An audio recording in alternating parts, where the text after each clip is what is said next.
बोलिए शंकर भगवान की जय। प्रिय दर्शकगण, कहते हैं कि सावन मास का पहला दिन स्वयं भगवान शिव की विशेष कृपा का दिन होता है। इस दिन जो श्रद्धा और विश्वास के साथ यह पावन कथा सुनता है, उसके जीवन के दुख, बाधाएं और कष्ट धीरे धीरे दूर होने लगते हैं। इसलिए इस कथा को अंत तक अवश्य सुनिए, क्योंकि हो सकता है आज भगवान भोलेनाथ की कृपा आपके जीवन में भी कोई नया चमत्कार कर दे। लेकिन कथा में आगे बढ़ने से पहले एक अत्यंत महत्वपूर्ण बात जान लीजिए। हमारे शिव पुराण में बताया गया है कि किसी भी पवित्र कथा को बिना कारण बीच में छोड़ देना उचित नहीं माना जाता। इसीलिए इस कथा को अंत तक श्रद्धा और ध्यान से अवश्य सुने, तभी इसका पूर्ण पुण्य और आध्यात्मिक संदेश प्राप्त होता है। और यदि आप भगवान शिव के सच्चे भक्त और सनातन संस्कृति से प्रेम करने वाले हैं, तो इस वीडियो को लाइक करें, चैनल को सब्सक्राइब करें और कमेंट में पूरे श्रद्धा भाव से हर हर महादेव अवश्य लिखें। अब आइए श्रद्धा और भक्ति के साथ आरंभ करते हैं सावन मास के प्रथम दिन की यह पावन कथा। एक छोटे से गांव में रामू नाम का एक गरीब आदमी अपनी पत्नी और छोटी बेटी के साथ रहता था। उसके पास न खेत था, न बैल, न कोई दुकान और न ही कमाने का कोई बड़ा साधन। मिट्टी की एक टूटी हुई झोपड़ी ही उसका घर थी। बरसात आती तो छत टपकती, गर्मी आती तो झोपड़ी आग की तरह तपने लगती और सर्दी में ठंडी हवा सीधे भीतर चली आती। लेकिन इतनी गरीबी के बाद भी रामू के चेहरे पर कभी भगवान के लिए शिकायत नहीं दिखाई देती थी। हर दिन सूरज निकलने से पहले वह उठ जाता, सबसे पहले पास के कुएं से पानी भरता, फिर सीधे गांव के शिव मंदिर पहुंच जाता। मंदिर की सफाई करना, आंगन में झाड़ू लगाना, शिवलिंग के चारों ओर सफाई करना, दीपक की पुरानी बाती बदलना और पूजा की सारी तैयारी करना, यही उसका रोज का काम था। मंदिर के पुजारी भी उसकी सेवा देखकर खुश रहते थे। पूजा के बाद जो थोड़ा बहुत प्रसाद बच जाता, वही रामू अपने घर ले जाता। कभी कोई भक्त 2 रोटियां दे देता, कभी थोड़ा आटा, कभी चावल। उसी से किसी तरह उसके परिवार का गुजारा चलता था। लेकिन पिछले कुछ महीनों से उसकी पत्नी बहुत बीमार रहने लगी थी। उसके शरीर में इतनी कमजोरी आ गई थी कि वह ठीक से उठ भी नहीं पाती थी। उधर उसकी छोटी बेटी दिन भर भूख से परेशान रहती। एक शाम बेटी धीरे से अपने पिता के पास आई और मासूमियत से बोली, बाबा, आज खाने को रोटी मिलेगी ना? रामू ने बेटी के सिर पर हाथ फेरते हुए मुस्कुराने की कोशिश की। रामू बोला, हाँ बिटिया, भोलेनाथ है ना, वो अपने बच्चों को कभी भूखा नहीं सुलाते। बेटी ने अपने पिता की बात पर विश्वास कर लिया। लेकिन रामू जानता था कि घर में एक मुट्ठी आटा भी नहीं बचा है। उस रात उसने खुद खाना नहीं खाया। जो थोड़ा सा प्रसाद बचा था, वह पत्नी और बेटी को खिला दिया। रात को जब सब सो गए, तब रामू झोपड़ी के बाहर बैठकर आसमान की ओर देखने लगा। उसकी आंखों में आंसू थे, लेकिन उसने भगवान से धन नहीं मांगा। उसने हाथ जोड़कर केवल इतना कहा, भोलेनाथ, मुझे अमीर मत बनाइए, बस इतना कर दीजिए कि मेरी पत्नी भूखी ना सोए और मेरी बेटी की आंखों में आंसू ना आए। इतना कहकर वह चुपचाप सो गया। अगली सुबह गांव में अचानक हलचल मच गई। लोग इधर उधर भाग रहे थे। हर कोई एक ही बात कर रहा था, सेठ के घर चोरी हो गई। गांव का सबसे अमीर आदमी वही सेठ था। उसके बड़े बड़े गोदाम थे, सोना चांदी था और कई नौकर उसके यहां काम करते थे।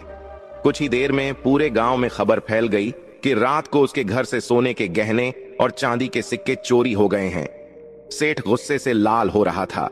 वह अपने आंगन में खड़ा होकर जोर जोर से चिल्ला रहा था। सेठ बोला, जिसने भी चोरी की है उसे पूरे गांव के सामने ऐसी सजा दूंगा कि कोई दूसरा कभी चोरी करने की हिम्मत नहीं करेगा। गांव वाले भी इकट्ठा हो गए। कोई कह रहा था कि बाहर का चोर होगा, कोई कह रहा था कि किसी नौकर ने चोरी की होगी। लेकिन सेठ के मन में कुछ और ही चल रहा था। उसे रामू की भक्ति बिल्कुल पसंद नहीं थी। उसे हमेशा लगता था कि गांव वाले गरीब रामू की बहुत इज्जत करते हैं। वह कई बार लोगों से कह चुका था, अगर इसका भगवान इतना ही बड़ा है तो इसे गरीब क्यों रखा है। उस दिन भी उसके मन में वही जलन थी। अचानक उसने अपने एक नौकर को अपने पास बुलाया और उसके कान में धीरे से कुछ कहा। नौकर तुरंत वहां से चला गया। कुछ देर बाद वही नौकर वापस आया और धीरे से बोला, मालिक, जैसा आपने कहा था सब तैयार है। सेठ के चेहरे पर हल्की मुस्कान आ गई। वह तेज कदमों से शिव मंदिर की ओर चल पड़ा। गांव वाले भी उसके पीछे पीछे चल दिए। उधर रामू हमेशा की तरह मंदिर के आंगन में पानी डालकर सफाई कर रहा था। उसे इस बात का बिल्कुल पता नहीं था कि कुछ ही पलों में उसकी जिंदगी बदलने वाली है। सेठ मंदिर के सामने पहुंचा। रामू ने उसे देखकर हाथ जोड़ दिए। रामू बोला, प्रणाम सेठ जी। लेकिन सेठ ने प्रणाम का जवाब तक नहीं दिया। वह गुस्से से रामू के बिल्कुल सामने आकर खड़ा हो गया। फिर ऊंची आवाज में पूरे गांव से बोला। सेठ बोला, सुन लो सब लोग, मेरे घर की चोरी इसी आदमी ने की है। यह सुनते ही मंदिर में सन्नाटा छा गया। रामू घबरा गया। उसने हैरानी से पूछा। रामू बोला, सेठ जी, आप ये क्या कह रहे हैं? मैंने तो कभी किसी की एक पाई तक नहीं उठाई। सेठ गुस्से से चिल्लाया, झूठ मत बोल, गरीबी ने तुझे चोर बना दिया। रामू ने दोनों हाथ जोड़ लिए। रामू बोला, मैं भोलेनाथ की शपथ लेकर कहता हूं, मैंने चोरी नहीं की। भीड़ में खड़े कई लोग भी रामू को जानते थे। एक बुजुर्ग आगे आए और बोले, सेठ जी, बिना सबूत किसी को चोर कहना ठीक नहीं है। सेठ ने गुस्से से उनकी ओर देखा, फिर ऊंची आवाज में बोला, सबूत चाहिए? अच्छा, तो सबूत भी देख लो। उसने अपने नौकर को इशारा किया। नौकर तुरंत एक पुराना कपड़े का थैला लेकर आया। सेठ ने थैला सबके सामने खोला। उसमें चांदी के कुछ सिक्के रखे थे। फिर सेठ ऊंची आवाज में बोला, ये सिक्के रामू की झोपड़ी के पीछे मिले हैं। अब भी कोई इसे बेगुनाह कहेगा? भीड़ में कानाफूसी शुरू हो गई। रामू समझ गया कि उसे झूठे आरोप में फंसाया जा रहा है। उसकी आंखों से आंसू निकल पड़े।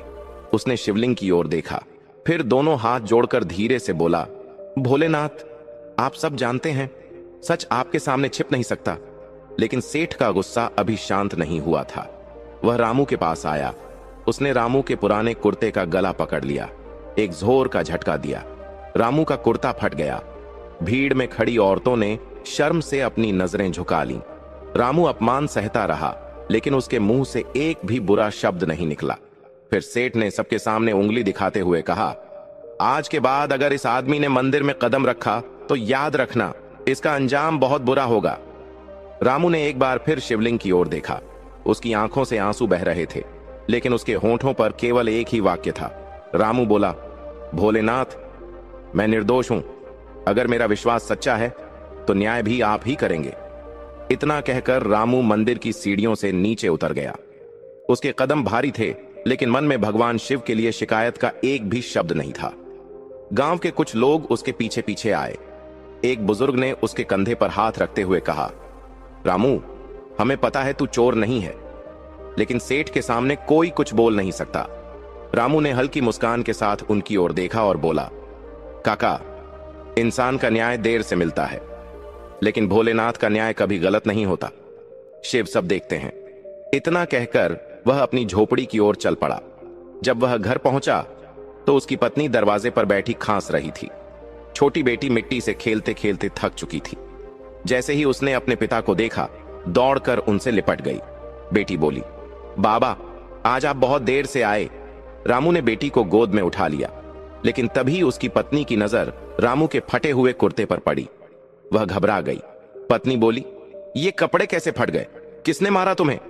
रामू कुछ पल चुप रहा, फिर उसने पूरी बात बता दी। पत्नी की आंखों से आंसू निकल पड़े। वह बोली, इतना बड़ा अपमान और तुमने कुछ कहा भी नहीं? रामू शांत स्वर में बोला, मैं किससे लड़ता? जिसने झूठ बोलना ही तय कर लिया हो, उसे सच कैसे समझाऊं? मेरा भरोसा भोलेनाथ पर है। इतने में बेटी मासूमियत से बोली, बाबा, क्या भगवान सच में सब देखते हैं?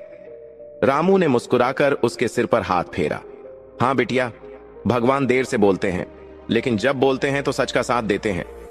उस रात घर में खाने के लिए केवल आधी सूखी रोटी बची थी। रामू ने वह भी पत्नी और बेटी को खिला दी। पत्नी बोली, तुम भी खा लो, सुबह से कुछ नहीं खाया। रामू मुस्कुराया, मुझे भूख नहीं है। लेकिन सच यह था कि उसके पेट में सुबह से अन्न का एक दाना भी नहीं गया था। रात गहराने लगी। आसमान में काले बादल छा गए। ठंडी हवा चलने लगी। कुछ ही देर बाद तेज बारिश शुरू हो गई। झोपड़ी की टूटी हुई छत से जगह जगह पानी टपकने लगा। रामू ने जल्दी जल्दी पुराने बर्तन और मिट्टी के घड़े उन जगहों पर रख दिए जहां से पानी गिर रहा था। बेटी डरकर अपने पिता से लिपट गई। बाबा, बारिश बहुत तेज है।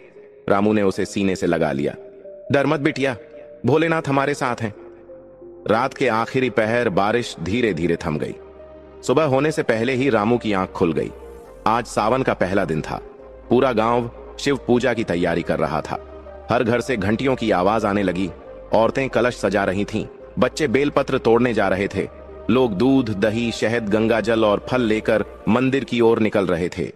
रामू भी उठकर बैठ गया। उसने अपनी पत्नी की ओर देखा।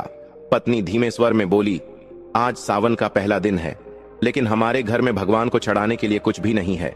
रामू कुछ पल शांत रहा, फिर उसने मिट्टी का एक छोटा लोटा उठाया। उसमें कुएं का साफ पानी भरा।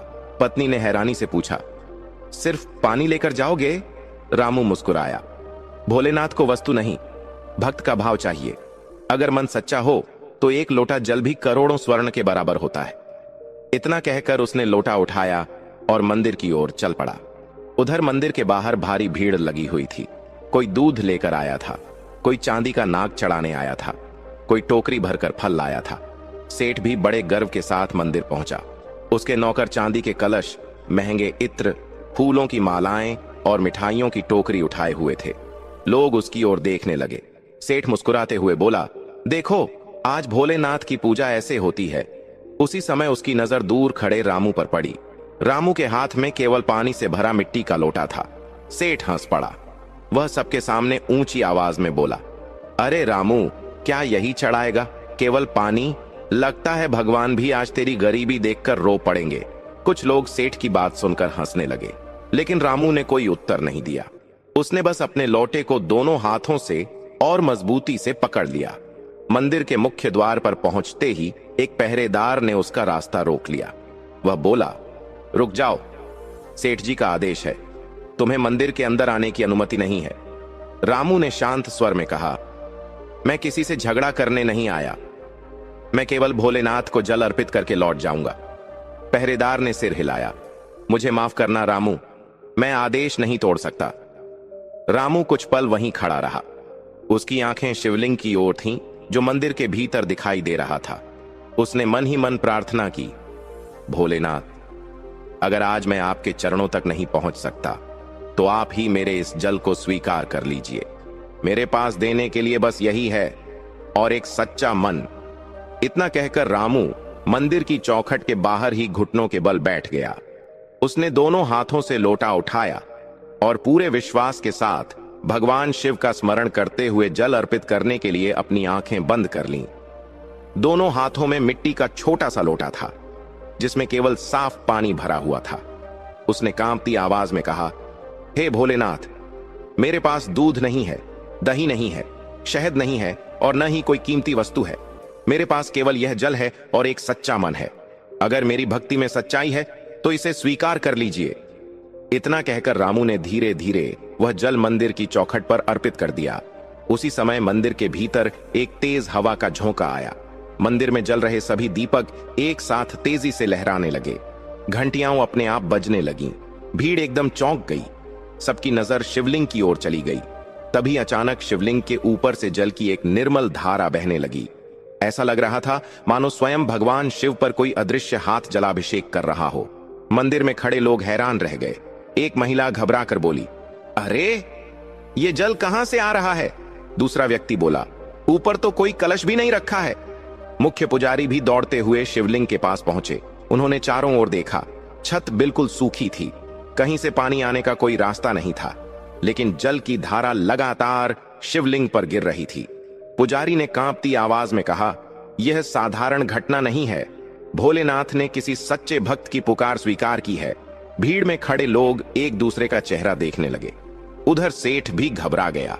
उसने अपने नौकर से कहा, जाकर देखो, कहीं किसी ने ऊपर से पानी तो नहीं छोड़ा। नौकर मंदिर की छत पर गया। कुछ देर बाद नीचे लौटकर बोला, मालिक, ऊपर कोई नहीं है, छत बिल्कुल खाली है। सेठ के चेहरे का रंग उड़ गया। उसी समय मंदिर के बाहर बैठे रामू ने धीरे से अपनी आंखें खोली। उसे इस चमत्कार के बारे में कुछ पता ही नहीं था। वह तो हाथ जोड़कर बोला, भोलेनाथ, मेरी प्रार्थना सुनने के लिए धन्यवाद, अब मैं चलता हूं। इतना कहकर वह शांत मन से वहां से चला गया। मंदिर के भीतर लोग अभी भी उसी चमत्कार की चर्चा कर रहे थे। कोई कह रहा था, आज सावन के पहले दिन स्वयं भोलेनाथ ने संकेत दिया है। कोई कह रहा था, इतना अद्भुत जलाभिषेक हमने आज तक नहीं देखा। लेकिन किसी को यह नहीं पता था कि यह चमत्कार किस भक्त के लिए हुआ है। उधर रामू धीरे धीरे अपनी झोपड़ी की ओर लौट रहा था। उसके मन में न खुशी थी न दुख। वह केवल भगवान का नाम जपता हुआ चल रहा था। जब वह अपने घर के पास पहुंचा तो उसे कुछ अजीब लगा। झोपड़ी के बाहर उसकी छोटी बेटी मुस्कुराते हुए खड़ी थी। जिस बच्ची के चेहरे पर हमेशा भूख दिखाई देती थी, आज उसके चेहरे पर चमक थी। रामू ने हैरानी से पूछा, बिटिया क्या हुआ, इतनी खुश क्यों हो? बेटी दौड़कर उसके पास आई और बोली, बाबा देखो, आज घर में रोटियां हैं। रामू एक पल के लिए ठिठक गया। वह तेजी से झोपड़ी के अंदर गया। अंदर का दृश्य देखकर उसकी आंखें फैल गईं। उसकी पत्नी, जो कई दिनों से बिस्तर से उठ भी नहीं पा रही थी, आज अपने पैरों पर खड़ी थी। वह चूल्हे के पास बैठी रोटियां बना रही थी। रामू की आंखों से आंसू निकल पड़े। वह घबराकर बोला, तुम उठ कैसे गई? पत्नी मुस्कुराई, मुझे भी समझ नहीं आया। सुबह अचानक ऐसा लगा जैसे शरीर की सारी पीड़ा चली गई हो। मैं उठी और बिना सहारे चलने लगी। रामू कुछ बोल ही नहीं पाया। तभी उसकी नजर झोपड़ी के एक कोने पर गई। जहां कल तक खाली मटका रखा था, वहां अब अनाज से भरी बोरियां रखी थीं। पास में साफ कपड़ों की एक गठरी भी रखी थी। रामू हैरानी से बोला, यह सब किसने रखा? पत्नी ने सिर हिलाया, मुझे नहीं पता। जब मैं उठी तब यह सब पहले से यहीं रखा था। बाहर भी किसी को नहीं देखा। बेटी खुशी से बोली, बाबा देखो, मेरे लिए नए कपड़े भी आए हैं। रामू ने कपड़े अपने हाथ में लिए। फिर उसकी नजर शिवजी की छोटी सी तस्वीर पर गई जो झोपड़ी की दीवार पर टंगी थी। उसकी आंखों से आंसू बहने लगे। वह तस्वीर के सामने घुटनों के बल बैठ गया। दोनों हाथ जोड़कर बोला, भोलेनाथ, मैं इस कृपा के योग्य नहीं था, आपने मेरी लाज रख ली। उसकी पत्नी भी भगवान के सामने हाथ जोड़कर बैठ गई। पूरा परिवार खुशी के आंसुओं के साथ भगवान शिव का धन्यवाद करने लगा। लेकिन उसी समय झोपड़ी के बाहर से दो आदमी यह सब देख रहे थे। वे सेठ के नौकर थे। उन्होंने अपनी आंखों से अनाज की बोरियां, नए कपड़े और रामू की स्वस्थ पत्नी को देख लिया। दोनों एक दूसरे की ओर देखने लगे। एक नौकर धीरे से बोला, चलो ये बात तुरंत सेठ को बताते हैं। सेठ के दोनों नौकर दौड़ते हुए हवेली पहुंचे। सेठ उसी समय आंगन में बैठा था। उसके चेहरे पर अभी भी मंदिर में हुए चमत्कार की बेचैनी साफ दिखाई दे रही थी। एक नौकर हांफते हुए बोला, मालिक, हमने अपनी आंखों से देखा है। रामू की झोपड़ी में अनाज की बोरियां रखी हैं। उसकी बीमार पत्नी बिल्कुल ठीक हो गई है। उसकी बेटी के पास नए कपड़े हैं और घर में रोटियां बन रही हैं। यह सुनते ही सेठ का चेहरा गुस्से से लाल हो गया। वह जोर से चिल्लाया, असंभव! एक भिखारी की किस्मत एक ही दिन में कैसे बदल सकती है? दूसरा नौकर बोला, मालिक, हम झूठ नहीं कह रहे। पूरा गांव भी अब यही बात कर रहा है। लोग कह रहे हैं कि आज सावन के पहले दिन भगवान शिव ने रामू पर कृपा कर दी। सेठ ने मुट्ठियां भींच ली। उसके मन में भगवान के प्रति श्रद्धा नहीं, बल्कि रामू के प्रति जलन और बढ़ गई। वह मन ही मन सोचने लगा, अगर लोगों को लगने लगा कि भगवान रामू के साथ हैं, तो गांव में मेरी इज्जत कौन करेगा? उसने तुरंत अपने 4 नौकरों को बुलाया। फिर गुस्से में बोला, चलो मेरे साथ, आज मैं उस रामू का घमंड भी तोड़ दूंगा और उसका यह नया सुख भी। चारों नौकर लाठियां लेकर उसके पीछे चल पड़े। उधर रामू अपने परिवार के साथ बैठकर भगवान शिव का धन्यवाद कर रहा था। उसने अपनी पत्नी से कहा, देखा, मैंने कहा था ना, भोलेनाथ कभी अपने भक्त को अकेला नहीं छोड़ते।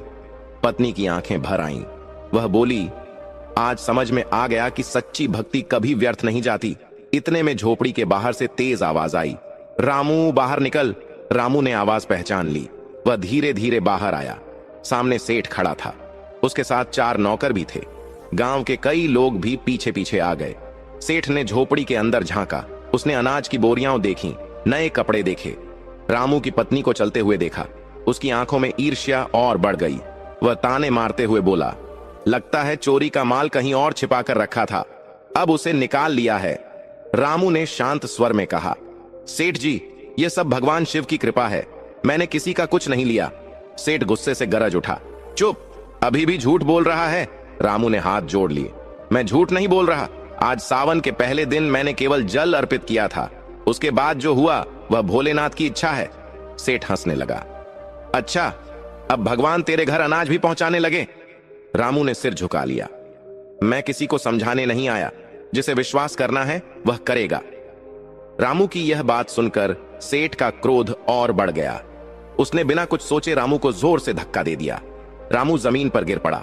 उसकी बेटी डरकर रोने लगी, मेरे बाबा को मत मारो। पत्नी दौड़कर बाहर आई।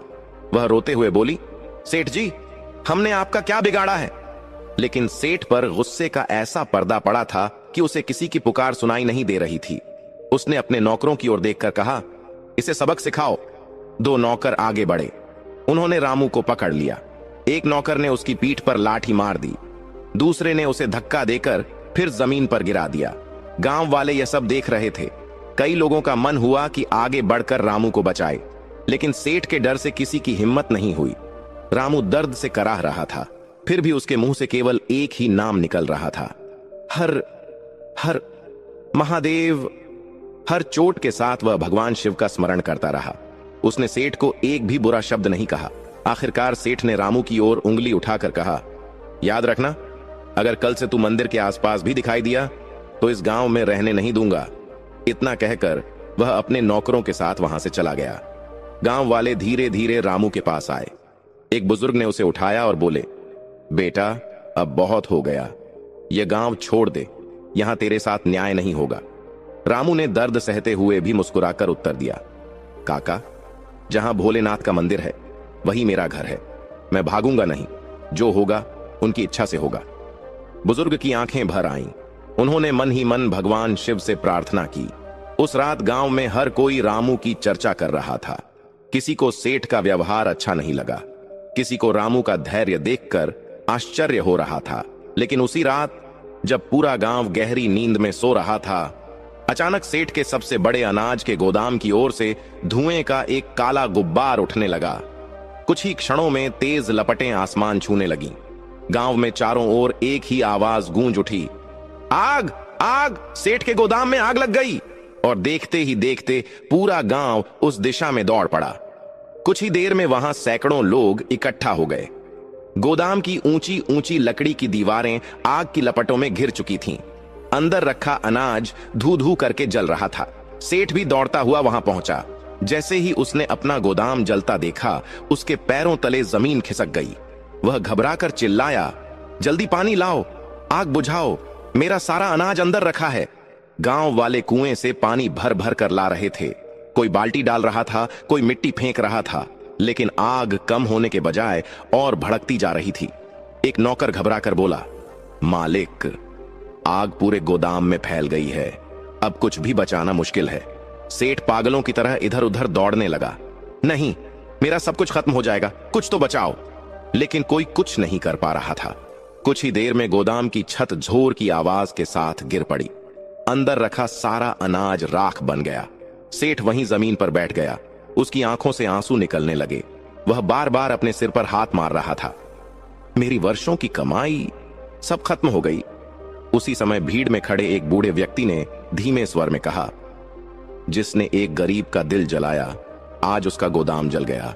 भगवान के घर देर है, अंधेर नहीं। यह बात सुनकर कई लोगों ने सिर झुका लिया। सेठ ने भी वह बात सुन ली, लेकिन उस समय उसके पास किसी को जवाब देने की ताकत नहीं थी। रात भर आग बुझाने की कोशिश होती रही। सुबह तक पूरा गोदाम राख बन चुका था। अब सेठ के पास केवल पछतावा बचा था। उधर रामू को रात में आग लगने की खबर मिली। उसकी पत्नी बोली, इतना अन्याय करने वाले के साथ यही होना था। लेकिन रामू ने तुरंत सिर हिलाया, ऐसा मत कहो, किसी का नुकसान देखकर खुश नहीं होना चाहिए। पत्नी ने आश्चर्य से पूछा, उसने तुम्हें झूठा चोर बनाया, सबके सामने अपमान किया, फिर तुम्हें मारा भी, फिर भी तुम्हें उसके लिए दुख हो रहा है? रामू शांत स्वर में बोला, अगर मैं भी उसके लिए बुरा सोचने लगूं तो फिर मेरे और उसके बीच क्या अंतर रह जाएगा? भोलेनाथ हमें क्षमा करना सिखाते हैं, बदला लेना नहीं। इतना कहकर रामू घर से बाहर निकला। वह सीधे सेठ के जले हुए गोदाम की ओर चल पड़ा। जब वह वहां पहुंचा तो उसने देखा कि सेठ राख के ढेर के पास बैठा हुआ था। उसकी आंखें लाल थीं, चेहरे पर रात भर की थकान साफ दिखाई दे रही थी। रामू धीरे धीरे उसके पास पहुंचा। सेठ ने सिर उठाकर देखा। कुछ पल दोनों की नजरें एक दूसरे से मिलीं, लेकिन इस बार रामू के चेहरे पर न गुस्सा था न ताना। वह धीरे से बोला, सेठ जी, भगवान आपको धैर्य दें। रामू के मुंह से यह बात सुनकर सेठ हैरान रह गया। वह कुछ देर तक उसे देखता ही रहा, फिर कांपती आवाज में बोला, मैंने तेरे साथ इतना बुरा किया, फिर भी तू मेरे लिए भगवान से प्रार्थना कर रहा है? रामू ने शांत भाव से उत्तर दिया, दुख में साथ देना ही इंसानियत है। आपका नुकसान देखकर मुझे खुशी कैसे हो सकती है? यह सुनते ही सेठ की आंखों से आंसू बहने लगे। वह धीरे धीरे खड़ा हुआ, फिर सबके सामने रामू के पास आया। अचानक उसने दोनों हाथ जोड़ दिए। गांव वाले यह देखकर हैरान रह गए। सेठ भर्राई हुई आवाज में बोला, रामू, मुझे माफ कर दो। मैंने तुम्हारे साथ बहुत बड़ा अन्याय किया। मैंने झूठा चोरी का इल्जाम लगाया, तुम्हारा अपमान किया और तुम्हें मारा भी। लेकिन आज समझ में आ गया कि भगवान सब देख रहे थे। रामू ने तुरंत उसके हाथ पकड़ लिए। वह बोला, सेठ जी, हाथ मत जोड़िए, मैं कोई बड़ा आदमी नहीं हूं। सेठ रोते हुए बोला, नहीं रामू, बड़ा आदमी धन से नहीं, अपने चरित्र से बनता है। आज तू मुझसे बहुत बड़ा निकला। गांव के लोग यह दृश्य देखकर भावुक हो गए। तभी सेठ ने सबके सामने ऊंची आवाज में कहा, आज मैं पूरे गांव के सामने सच स्वीकार करता हूं। रामू ने कभी चोरी नहीं की थी। उसे फंसाने की साजिश मैंने ही रची थी। मेरे नौकरों ने मेरी आज्ञा से चांदी के सिक्के उसकी झोपड़ी के पास रखे थे। अपराधी रामू नहीं, मैं हूं। यह सुनते ही पूरे गांव में सन्नाटा छा गया। लोगों को अपनी आंखों पर विश्वास नहीं हो रहा था। एक बुजुर्ग आगे आए और बोले, सेठ, आज तूने सच बोलकर अपने पाप का पहला प्रायश्चित किया है। सेठ ने सिर झुका लिया। फिर वह रामू की ओर मुड़ा और बोला, अगर तुम मुझे सच में माफ कर दो तो मैं अपनी सबसे बड़ी गलती सुधारना चाहता हूं। रामू ने शांत स्वर में पूछा, क्या करना चाहते हैं आप? सेठ ने भगवान शिव के मंदिर की ओर देखते हुए कहा, कल पूरे गांव के सामने मैं मंदिर की जिम्मेदारी तुम्हें सौंपूंगा। उस मंदिर का सच्चा सेवक बनने का अधिकार केवल तुम्हें है। रामू कुछ बोल नहीं पाया। उसकी आंखें फिर से भगवान शिव के स्मरण में भर आईं। लेकिन उसी समय मंदिर की दिशा से एक वृद्ध साधु गांव की ओर आते दिखाई दिए। उनकी आंखों में अद्भुत तेज था और उन्हें देखते ही रामू के मन में एक नया प्रश्न उठने लगा। आखिर सावन के पहले ही दिन भोलेनाथ ने मेरी पुकार इतनी जल्दी क्यों सुन ली? यही प्रश्न अब उसे उस रहस्यमयी साधु तक ले जाने वाला था। अगली सुबह पूरे गांव में एक ही चर्चा थी, सेठ बदल गया है। उसने सबके सामने अपनी गलती मान ली। आज मंदिर में कुछ बड़ा होने वाला है। सुबह सुबह मंदिर में पहले से कहीं ज्यादा भीड़ जमा हो गई। गांव के बूढ़े, बच्चे, महिलाएं सब मंदिर के आंगन में खड़े थे। सेठ भी साधारण कपड़े पहनकर मंदिर पहुंचा। आज उसके चेहरे पर पहले जैसा घमंड नहीं था। वह सीधे रामू के पास गया, फिर सबके सामने हाथ जोड़कर बोला, रामू, आज से इस मंदिर की सेवा की पूरी जिम्मेदारी मैं तुम्हें सौंपता हूं। इस मंदिर का सच्चा पुजारी बनने का अधिकार तुम्हारा है, क्योंकि तुमने इस स्थान की सेवा बिना किसी स्वार्थ के की है। इतना कहकर सेठ ने मंदिर की चाबियां रामू के हाथ में रख दी। रामू घबरा गया। उसने तुरंत चाबियां वापस करने की कोशिश की। रामू बोला, सेठ जी, मैं इस योग्य नहीं हूं। मैं तो केवल भोलेनाथ का एक छोटा सा सेवक हूं। सेठ ने विनम्र स्वर में कहा, यही तो तुम्हारी सबसे बड़ी योग्यता है। जिसे पद का घमंड न हो वही उस पद के योग्य होता है। मंदिर के मुख्य पुजारी भी आगे आए। उन्होंने मुस्कुराकर कहा, रामू, भगवान ने तुम्हें चुना है, अब मना मत करो। रामू की आंखें नम हो गईं। उसने दोनों हाथ जोड़कर शिवलिंग की ओर देखा, फिर धीरे से बोला, भोलेनाथ, यह सम्मान मेरा नहीं, आपकी कृपा का है। मैं जीवन भर आपकी सेवा ईमानदारी से करूंगा। पूरा मंदिर हर हर महादेव के जय घोष से गूंज उठा। उस दिन पहली बार रामू ने विधि विधान से भगवान शिव की आरती कराई। गांव के लोग एक एक करके उसके चरण नहीं बल्कि उसके संस्कारों का सम्मान करने लगे। रामू हर आने वाले भक्त से केवल एक ही बात कहता, भगवान के दरबार में अमीर गरीब का कोई भेद नहीं होता, वहां केवल सच्चे मन की कीमत होती है। दिन बीतने लगे। मंदिर में पहले से अधिक श्रद्धालु आने लगे। लेकिन एक बात रामू के मन को बार बार परेशान कर रही थी। रात को जब वह मंदिर में दीपक बुझा रहा था, तब उसने शिवलिंग के सामने बैठकर मन ही मन कहा, भोलेनाथ, मैं आपका आभारी हूं। आपने मेरी लाज रख ली। लेकिन मेरे मन में एक प्रश्न बार बार उठता है। कुछ पल रुककर वह फिर बोला, मैंने तो जीवन भर आपकी सेवा की थी, फिर मेरी पुकार सावन के पहले ही दिन इतनी जल्दी क्यों सुन ली? उस दिन ऐसा क्या विशेष था? इतना कहकर वह चुप हो गया। मंदिर में गहरा सन्नाटा था। दीपक की लौ धीरे धीरे जल रही थी। तभी मंदिर के बाहर से किसी के कदमों की आहट सुनाई दी। रामू ने पीछे मुड़कर देखा। एक वृद्ध साधु मंदिर की सीढ़ियां चढ़ रहे थे। उनके सफेद बाल कमर तक पहुंच रहे थे। लंबी दाढ़ी थी, हाथ में कमंडल था, माथे पर भस्म का त्रिपुंड लगा हुआ था। उनके चेहरे का तेज देखकर ऐसा लग रहा था जैसे वर्षों की तपस्या उनके शरीर से झलक रही हो।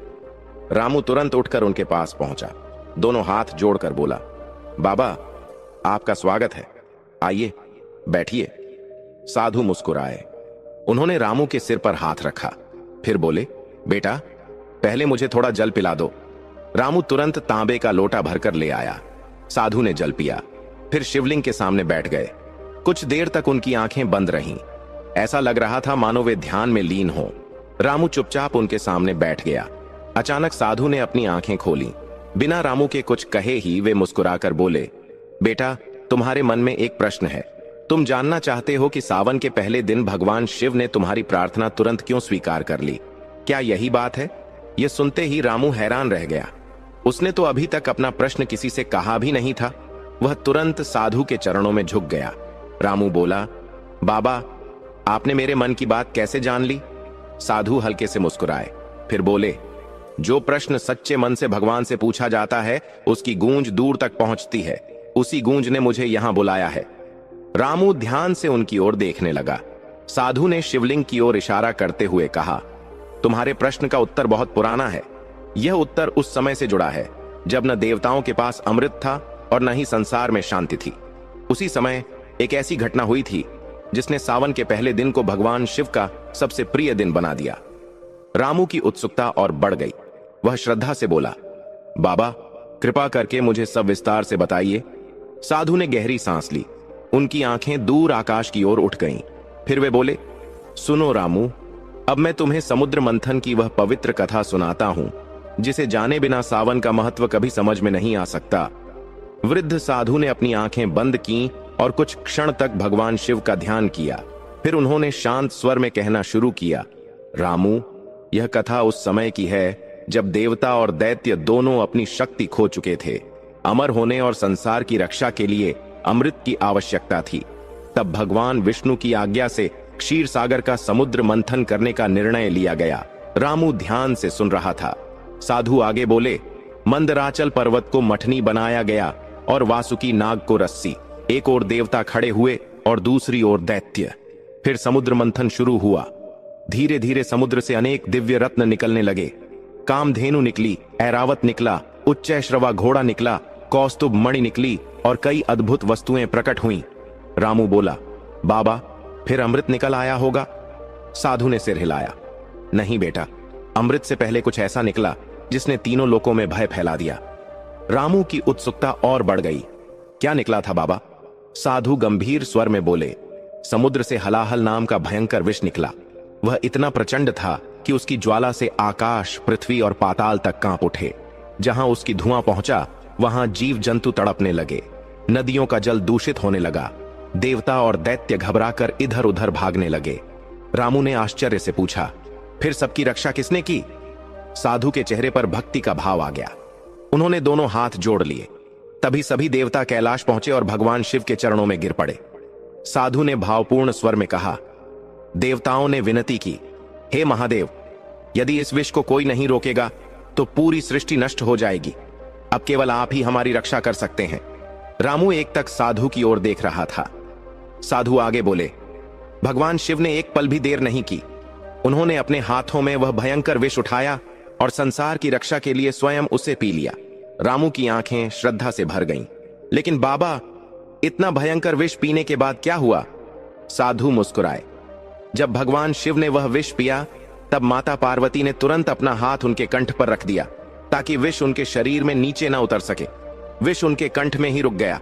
उसी कारण उनका कंठ नीला पड़ गया और तभी से संसार उन्हें नीलकंठ के नाम से जानने लगा। रामू ने हाथ जोड़ ली। हर हर महादेव। साधु ने भी शिव का स्मरण किया। फिर बोले, लेकिन बेटा, विष कंठ में रुक गया था। उसकी जलन बहुत भयंकर थी। भगवान शिव के शरीर में अग्नि की तरह तपन होने लगी। रामू ने पूछा, फिर वह जलन कैसे शांत हुई? साधु ने उत्तर दिया, यही वह रहस्य है जिसे बहुत कम लोग जानते हैं। भगवान शिव की पीड़ा देखकर सभी देवता अत्यंत दुखी हो गए। तब इंद्रदेव ने गंगा जल लाकर भगवान शिव के मस्तक पर अर्पित किया। उसके बाद सभी देवताओं ने मिलकर लगातार भगवान शिव पर शीतल जल चढ़ाया। जैसे जैसे जल भगवान शिव पर अर्पित होता गया वैसे वैसे उनके कंठ की जलन शांत होने लगी। यही कारण है कि भगवान शिव को जलाभिषेक सबसे अधिक प्रिय माना जाता है। रामू बड़े ध्यान से सब सुन रहा था। साधु ने आगे कहा, समय बीतता गया। फिर एक ऐसा पावन अवसर आया जब वर्षा ऋतु का आरंभ हुआ। चारों ओर शीतलता फैल गई। उसी समय देवताओं ने भगवान शिव पर विशेष रूप से जल अर्पित किया और उनकी आराधना की। तभी से सावन का महीना भगवान शिव को सबसे प्रिय माना जाने लगा। रामू की आंखों में चमक आ गई। उसे लगने लगा कि उसके प्रश्न का उत्तर अब धीरे धीरे सामने आ रहा है, लेकिन उसके मन में अभी भी एक जिज्ञासा बाकी थी। वह विनम्रता से बोला, बाबा, अब मैं समझ गया कि सावन में जलाभिषेक क्यों किया जाता है, लेकिन सावन के पहले दिन का इतना विशेष महत्व क्यों माना जाता है, और उसी दिन मेरी प्रार्थना तुरंत कैसे स्वीकार हुई। साधु मुस्कुराए। उन्होंने शिवलिंग की ओर प्रेम से देखा, फिर बोले, बेटा, तुम्हारे इस प्रश्न का उत्तर माता पार्वती की कठोर तपस्या में छिपा है। जब तक तुम वह कथा नहीं सुनोगे, तब तक सावन के पहले दिन का वास्तविक महत्व नहीं समझ पाओगे। रामू श्रद्धा से साधु के चरणों के पास बैठ गया। मंदिर में गहरा सन्नाटा था। दीपक की लौ स्थिर थी और अब वृद्ध साधु माता पार्वती की उस महान तपस्या का रहस्य बताने वाले थे, जिसने सावन के पहले दिन को सदा सदा के लिए पवित्र बना दिया। वृद्ध साधु ने शिवलिंग के सामने प्रणाम किया। फिर उन्होंने शांत और भावपूर्ण स्वर में कहना शुरू किया, रामू, अब सुनो माता पार्वती की वह पावन कथा, जिसके कारण सावन का पहला दिन भगवान शिव की कृपा प्राप्त करने का सबसे शुभ अवसर माना जाता है। रामू पूरी श्रद्धा से सुनने लगा। साधु बोले, जब माता सती ने अपने पिता दक्ष के यज्ञ में अपमान सहकर योगाग्नि द्वारा अपना शरीर त्याग दिया, तब भगवान शिव अत्यंत विरक्त हो गए। वे संसार से दूर रहकर गहरे ध्यान में लीन हो गए। समय बीतता गया। फिर माता सती ने हिमालय राज और माता मैना के घर पुत्री के रूप में जन्म लिया। इस जन्म में उनका नाम पार्वती रखा गया। रामू ने पूछा, क्या माता पार्वती को बचपन से ही भगवान शिव से प्रेम था? साधु मुस्कुराए, हाँ बेटा, बचपन से ही उनके मन में केवल एक ही संकल्प था, भगवान शिव को पति रूप में प्राप्त करना। जब वे बड़ी हुईं, तब अनेक राजाओं और देवताओं ने उनसे विवाह करने की इच्छा प्रकट की, लेकिन माता पार्वती ने साफ कह दिया कि वे विवाह करेंगी तो केवल भगवान शिव से। रामू बोला, लेकिन भगवान शिव तो उस समय तपस्या में लीन थे। साधु ने सिर हिलाया। यही तो सबसे बड़ी परीक्षा थी। भगवान शिव संसार से विरक्त थे। उन्हें किसी भी सांसारिक इच्छा का मोह नहीं था। इसलिए माता पार्वती ने उन्हें प्रसन्न करने के लिए कठोर तपस्या करने का निश्चय किया। साधु कुछ क्षण रुके, फिर बोले, कहा जाता है कि सावन के पहले दिन माता पार्वती ने भगवान शिव का स्मरण करके अपनी तपस्या का आरंभ किया। उन्होंने मन, वचन और कर्म से केवल महादेव का ध्यान किया। रामू ध्यान से सुन रहा था। साधु आगे बोले, पहले कई दिनों तक उन्होंने केवल फल खाए, फिर केवल जल पर रहने लगी। इसके बाद उन्होंने अन्न भी छोड़ दिया। अंत में ऐसी कठोर तपस्या की कि सूखे पत्तों का भी त्याग कर दिया। बरसात की तेज वर्षा हो, कड़ाके की सर्दी हो या तपती धूप, माता पार्वती अपने संकल्प से कभी पीछे नहीं हटी। उनके मन में केवल एक ही नाम था, महादेव। रामू की आंखें श्रद्धा से भर आईं। वह बोला, बाबा, इतनी कठिन तपस्या कोई कैसे कर सकता है? साधु ने उत्तर दिया, जहां सच्चा प्रेम और अटूट विश्वास होता है, वहां कठिनाई भी छोटी लगने लगती है। फिर उन्होंने आगे कहा, माता पार्वती की परीक्षा लेने के लिए स्वयं भगवान शिव ने एक वृद्ध ब्राह्मण का रूप धारण किया। वे उनके सामने पहुंचे और बोले, हे कन्या, तुम किसके लिए इतनी कठिन तपस्या कर रही हो? माता पार्वती ने विनम्रता से उत्तर दिया, मैं भगवान शिव को पति रूप में प्राप्त करना चाहती हूं। तब उस वृद्ध ब्राह्मण के रूप में भगवान शिव बोले, शिव तो भस्म धारण करते हैं, गले में सांप रखते हैं, श्मशान में रहते हैं। ऐसे योगी को पति बनाकर तुम्हें क्या मिलेगा? रामू ने उत्सुक होकर पूछा, फिर माता पार्वती ने क्या कहा? साधु के चेहरे पर मुस्कान आ गई। वे बोले, माता पार्वती ने बिना क्रोध किए बहुत शांत स्वर में उत्तर दिया, जो संसार को त्याग कर भी पूरे संसार का पालन करते हैं, जो भोले हैं, दयालु हैं और अपने भक्तों के लिए सब कुछ त्याग देते हैं, उनसे श्रेष्ठ कोई नहीं हो सकता। मेरा विश्वास कभी नहीं बदलेगा। साधु बोले, बस बेटा। यही सुनकर भगवान शिव अत्यंत प्रसन्न हो गए। उन्होंने अपना वास्तविक दिव्य स्वरूप प्रकट किया। रामू ने दोनों हाथ जोड़ लिए। हर हर महादेव। साधु भी भाव विभोर हो गए। फिर बोले, भगवान शिव ने माता पार्वती से कहा, देवी, तुम्हारी तपस्या, तुम्हारा धैर्य और तुम्हारी अटूट भक्ति ने मुझे प्रसन्न कर दिया है।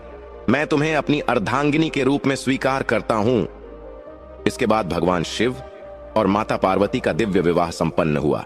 देवताओं ने पुष्प वर्षा की और पूरा वातावरण हर हर महादेव के जय घोष से गूंज उठा। रामू के चेहरे पर अद्भुत शांति थी। अब उसे समझ आने लगा था कि सावन का पहला दिन केवल एक तिथि नहीं, बल्कि भक्ति, धैर्य और अटूट विश्वास का प्रतीक है। लेकिन उसके मन में अभी भी एक प्रश्न बाकी था।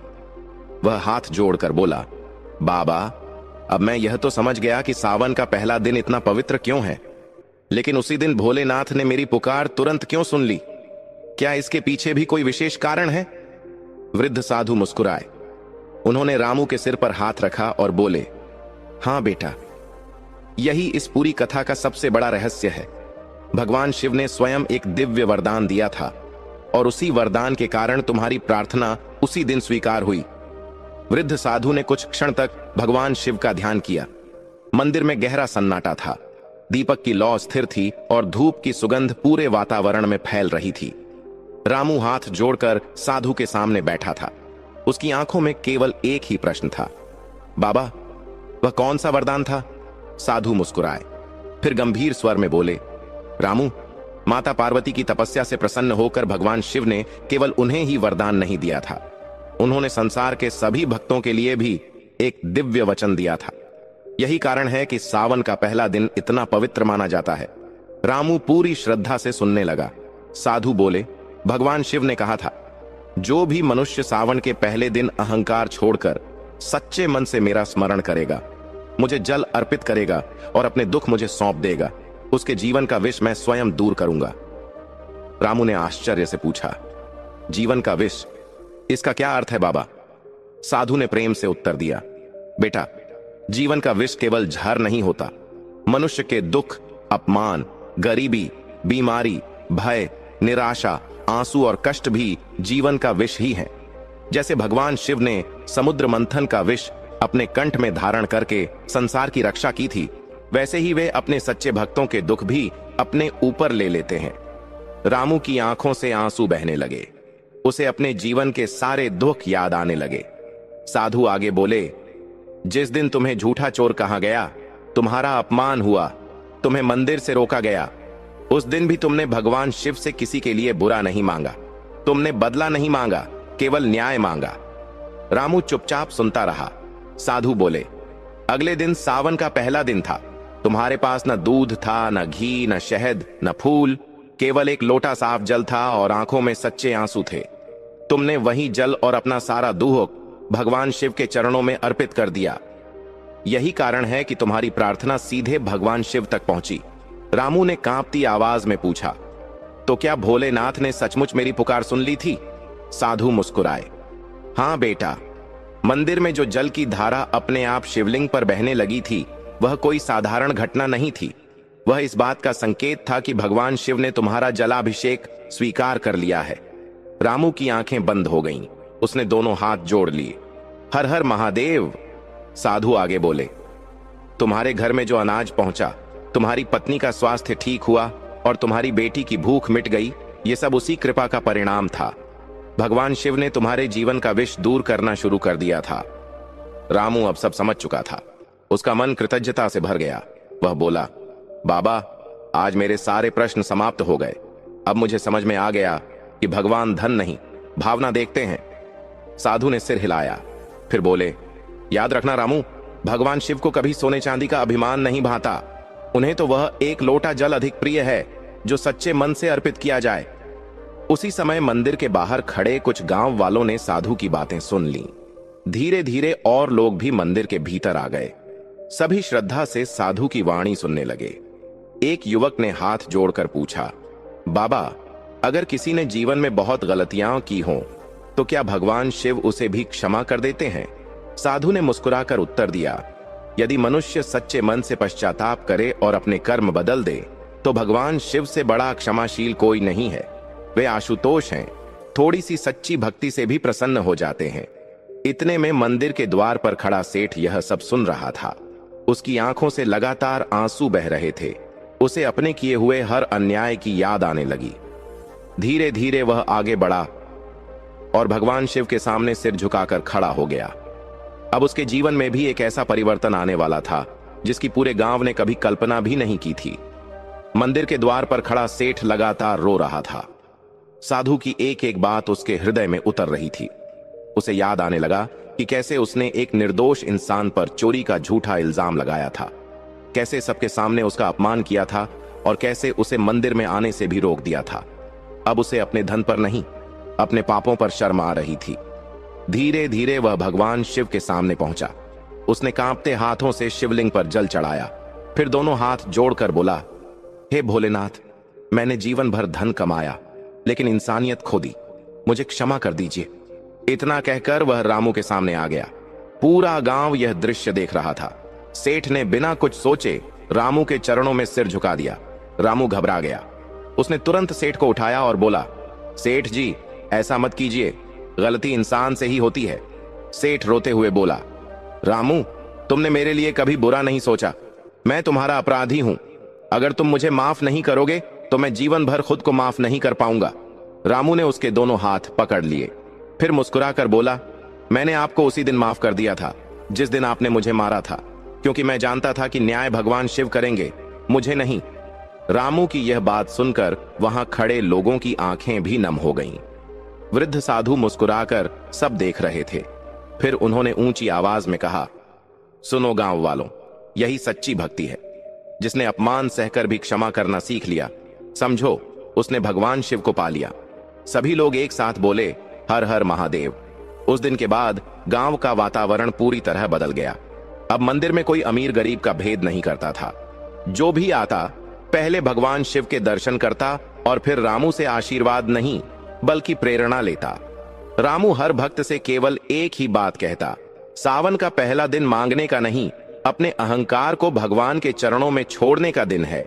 जिस दिन मन साफ हो जाता है उसी दिन भगवान की कृपा बरसने लगती है। धीरे धीरे यह बात आसपास के गांवों तक भी पहुंच गई। लोग दूर दूर से मंदिर आने लगे। कई लोग केवल यह जानने आते कि वह गरीब भक्त कौन है जिसकी पुकार भगवान शिव ने सावन के पहले दिन तुरंत सुन ली थी। रामू किसी को अपने चमत्कार की कथा नहीं सुनाता था। वह हमेशा यही कहता, चमत्कार मेरे साथ नहीं हुआ, चमत्कार तो उस दिन हुआ जब मैंने भगवान पर पूरा भरोसा करना सीख लिया। सेठ ने भी अपना जीवन बदल दिया। उसने गरीबों की सहायता शुरू कर दी। हर सावन के पहले दिन वह अपने हाथों से मंदिर की सफाई करता, श्रद्धालुओं को जल पिलाता और किसी भी गरीब को खाली हाथ वापस नहीं जाने देता। वह अक्सर लोगों से कहता, धन का घमंड इंसान को अंधा बना देता है, मैंने यह गलती की थी, तुम कभी मत करना। वृद्ध साधु यह सब देखकर प्रसन्न हुए। सूर्यास्त होने लगा। साधु मंदिर से बाहर निकलने लगे। रामू दौड़कर उनके पास पहुंचा। वह बोला, बाबा, आपने मेरे जीवन का सबसे बड़ा प्रश्न दूर कर दिया। आपका यह उपकार मैं कभी नहीं भूलूंगा। कृपया अपना नाम तो बता दीजिए। साधु मुस्कुराए। उन्होंने रामू के सिर पर हाथ रखा और बोले, बेटा, नाम जानने से अधिक जरूरी है उस शिक्षा को याद रखना जो भगवान शिव ने तुम्हें दी है। जब भी किसी दुखी, गरीब या अपमानित इंसान को देखो, उसकी सहायता करना, यही मेरी पहचान होगी। इतना कहकर साधु धीरे धीरे आगे बढ़ गए। रामू कुछ दूर तक उनके पीछे चला, लेकिन जैसे ही मंदिर के बाहर मोड़ आया, साधु अचानक कहीं दिखाई नहीं दिए। रामू चारों ओर देखने लगा। सड़क खाली थी, आसपास कोई नहीं था। रामू ने तुरंत हाथ जोड़ लिए। उसकी आंखों से आंसू बहने लगे। वह समझ गया कि यह कोई साधारण साधु नहीं थे। वह शिव की कृपा से भेजे गए एक दिव्य महात्मा थे जिन्होंने उसके जीवन का सबसे बड़ा रहस्य बता दिया। रामू फिर मंदिर के भीतर आया। उसने शिवलिंग के सामने दीपक जलाया और मन ही मन प्रणाम किया। अब उसके जीवन का उद्देश्य केवल एक था, हर उस व्यक्ति तक यह संदेश पहुंचाना कि सावन का पहला दिन सच्ची भक्ति, विनम्रता और भगवान शिव पर अटूट विश्वास का दिन है। रामू भगवान शिव के सामने हाथ जोड़कर खड़ा था। उसकी आंखों में आंसू थे, लेकिन इस बार वे दुख के नहीं, कृतज्ञता के आंसू थे। वह धीरे से बोला, हे भोलेनाथ, आपने मुझे गरीबी से पहले धैर्य दिया, अपमान से पहले सहन करने की शक्ति दी, और जब समय आया तब अपने न्याय से पूरी दुनिया को बता दिया कि सच्चे भक्त को कभी अकेला नहीं छोड़ते। मैं जीवन भर आपका यह उपकार नहीं भूलूंगा। इतना कहकर उसने शिवलिंग पर जल अर्पित किया और आरती शुरू कर दी। पूरा मंदिर हर हर महादेव के जय घोष से गूंज उठा। उस दिन के बाद रामू का जीवन पूरी तरह बदल गया, लेकिन उसके स्वभाव में जरा भी परिवर्तन नहीं आया।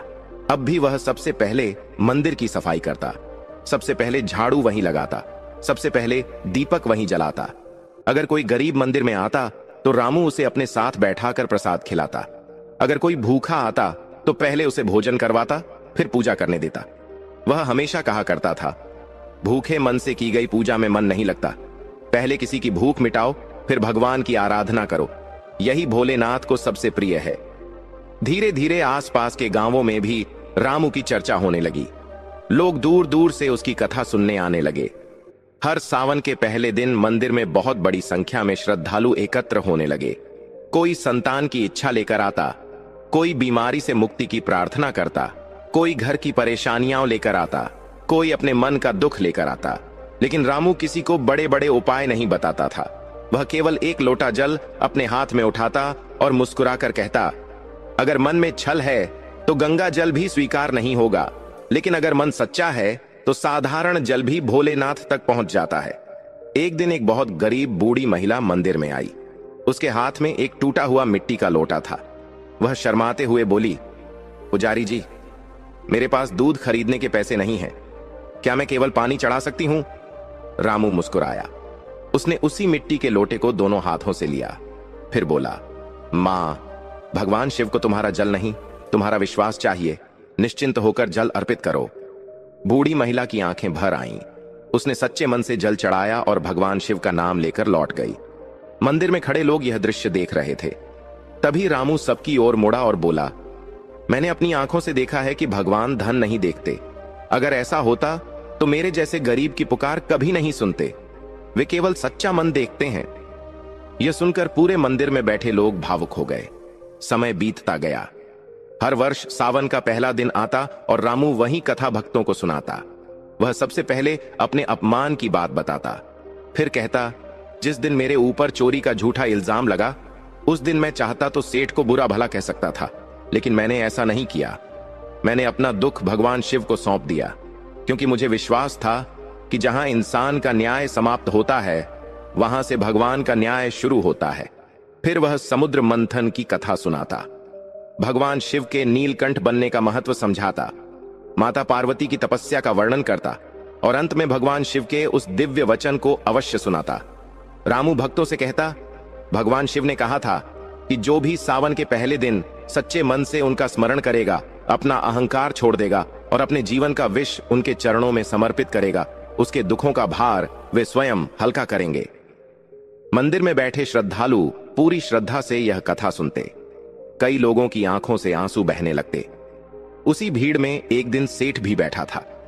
अब वह पहले जैसा घमंडी आदमी नहीं रहा था। वह हर सावन के पहले दिन सबसे पहले मंदिर की सफाई करता, फिर मंदिर के बाहर खड़े गरीबों को अपने हाथों से भोजन कराता।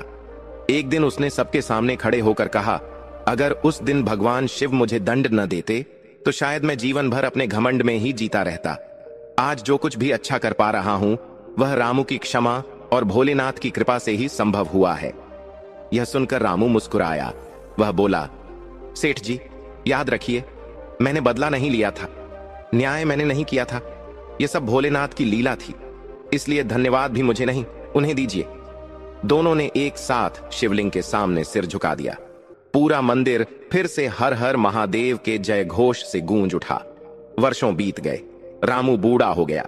उसके बाल सफेद हो गए थे, लेकिन उसकी आवाज में आज भी वही श्रद्धा थी। हर सावन के पहले दिन वह मंदिर की चौखट पर बैठता और आने वाले हर भक्त को यही कथा सुनाता। वह अंत में हमेशा एक ही बात कहता, भाइयों और बहनों, सावन का पहला दिन केवल व्रत रखने या जल चढ़ाने का दिन नहीं है। यह अपने भीतर के घमंड, क्रोध, ईर्ष्या और द्वेष को भगवान शिव के चरणों में छोड़ देने का दिन है। जिस दिन मन का विष समाप्त हो जाता है, उसी दिन जीवन में सुख और शांति का आरंभ हो जाता है। फिर वह हाथ जोड़कर आगे कहता, अगर तुम गरीब हो, निराश हो, अपमानित हो या किसी दुख से टूट चुके हो तो हिम्मत मत हारना। सावन के पहले दिन सच्चे मन से भगवान शिव का स्मरण करना, उन्हें अपना दुख बता देना। वे कब, कैसे और किस रूप में तुम्हारी सहायता करेंगे यह कोई नहीं जानता, लेकिन एक बात निश्चित है, सच्ची भक्ति कभी व्यर्थ नहीं जाती। इतना कहकर रामू भगवान शिव की आरती करता। मंदिर में उपस्थित सभी श्रद्धालु एक साथ बोल उठते, हर हर महादेव, बोल बम। घंटियों की मधुर ध्वनि पूरे गांव में गूंज उठती।